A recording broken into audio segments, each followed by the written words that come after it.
Hello everyone, and in this video I want to give you 8 tips into which you can maximize the damage to the enemy whenever you attack them. So, tip number 1 is always attack with your champion. And what do I mean by that? Well, let's just do like a quick example. So I'm just going to click on this.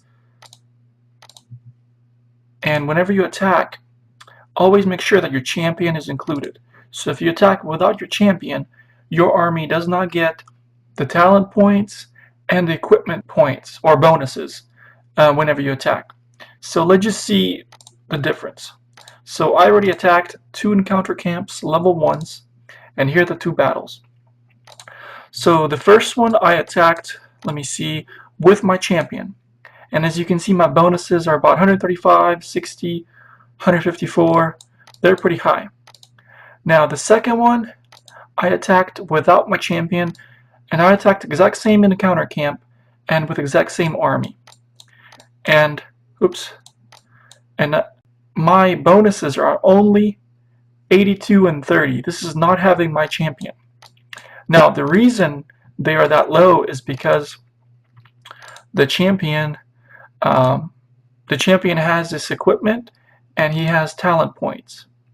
So if you don't have him included in the battle, he does not get extra 5% army attack, and he does not get, spearman attack and health of extra 10%, or the army doesn't get that.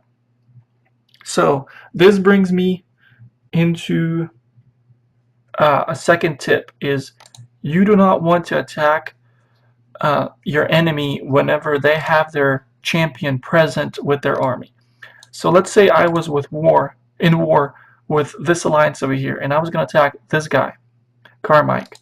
So I would scout him, and if he has a champion in here, I would not attack. Then I would scout this, and if he has a champion, if he does not have a champion there, then I would attack with my champion, and I would have a huge advantage because his champion is not here, and his army bonuses are going to be really low, while I am attacking with my champion, and my army bonuses are going to be way higher, pretty much double. So I can almost guarantee that I would kill off many of his troops. Now, tip number 3 is you want to set your equipment to warfare. So what do I mean by that? So your champion has all of this 8 pieces of equipment. You want to set him to warfare, so each and every single piece of equipment should have some kind of army attack, swordsman attack, some kind of health. You do not want like this right here. This is only for like building your castle, basically, just training troops and trap construction speed. This does not give you any attack bonus. So you want to make sure that your equipment is for your army to give it extra attack or health boost. And you want to upgrade it as much as you can. So I have to upgrade this one a couple times, but you want to max this out as much as possible. Find the best equipment for what you need, and then use that before you attack. Now the next tip 4, is you want to set the talents to warfare. So in your champion page, here are the talents. You want to click on them, and you want to make sure that the warfare, all of the points go to warfare. You don't want it to be like this.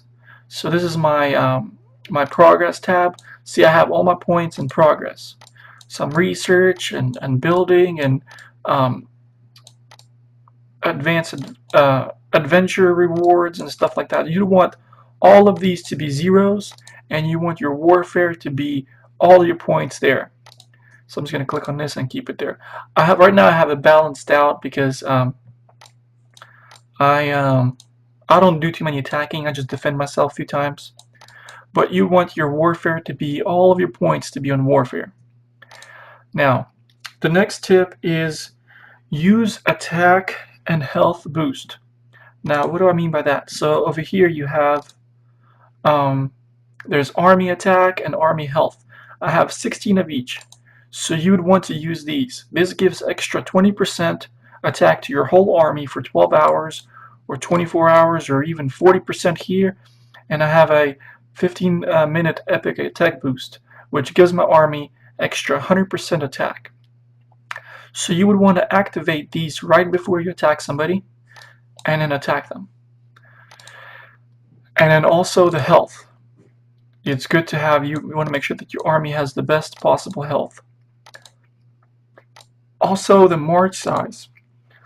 If you have lots of troops and your march size is only 50,000 units, you want to, if you have, well, don't spend gold on it if you don't have it, but you'd want to have few of these so whenever you attack, you're attacking with large numbers. And the bigger army you attack the enemy with, the greater the chances of success and the more damage you will do to them. That brings me in tip number 6. You want to research warfare. So if you go to the academy, you want to make sure that all of the warfare things are researched as much as you can. I know it takes a long time to research something, but you want your army attack to be researched as much as possible. You want your in the level 2 era, you want to research the archers, the advanced armor, the swordsmen. You want to research anything that will give you army attack or health. So by researching this, I got 15% spearman, expert spearman attack. Now that gets applied to the whole army. So the more of these you have, I mean not the whole army, but sorry. Let me see. This gets applied only to the spearmen. Meanwhile, like the advanced armor gets applied to your whole army. So if you have a bunch of spearmen or swordsmen, each one of them will get extra 10% health. Now, in the next tip, tip number 7. Don't attack castles. Only attack tiles. Well, this is not a crucial tip, but if you want to maximize the damage to the enemy, you want to catch them whenever they are vulnerable. So they are most vulnerable whenever they are on a tile. If you attack their castle, chances are that their castle has defenses and it has lots of troops. Chances that the castle has more troops than it has a tile are well over 50%. So like it's going to be a huge loss if you attack a castle, especially if it's really high level. Like this guy here, he has a. Let me look at his profile. Like scroll down here, his army might is 59 million. That means he at least has maybe, I don't know, at least 5 million in army plus level 5 defenses and stuff like that. So you do not want to attack his castle.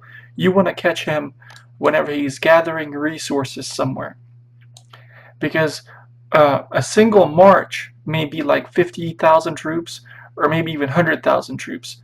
But the number of troops inside the castle are way more than that. Okay, tip number 8. This is the last tip. Okay, attack only one march at a time. Okay, so what do I mean by that? Let's say I was going to attack this castle, let's just say, which I'm never going to do. I'm always going to attack the tiles. But if I was going to attack a castle or a tile, attack with one march. So I would send an attack, including my champion, and then my champion would attack, and he would come back. Then I would send the army again and attack him again, and then just keep attacking if I want to.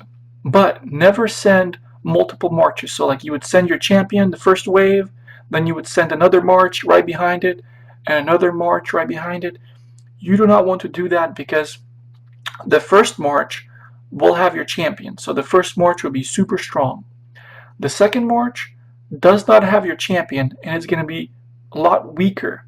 And if he, for some reason, goes to the temple and heals some of his units in between the waves, like heal his level 1 units, then you can suffer some losses in your second wave of attack because he healed some of them.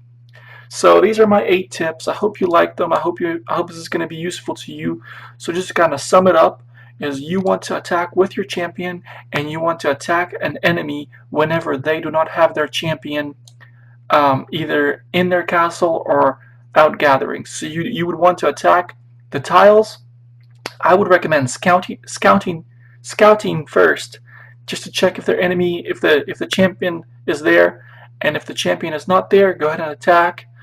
And And these are my 8 tips. I hope you enjoyed them. Hope you liked them. Please subscribe and ask questions down below and comment what you want to see next. Thank you.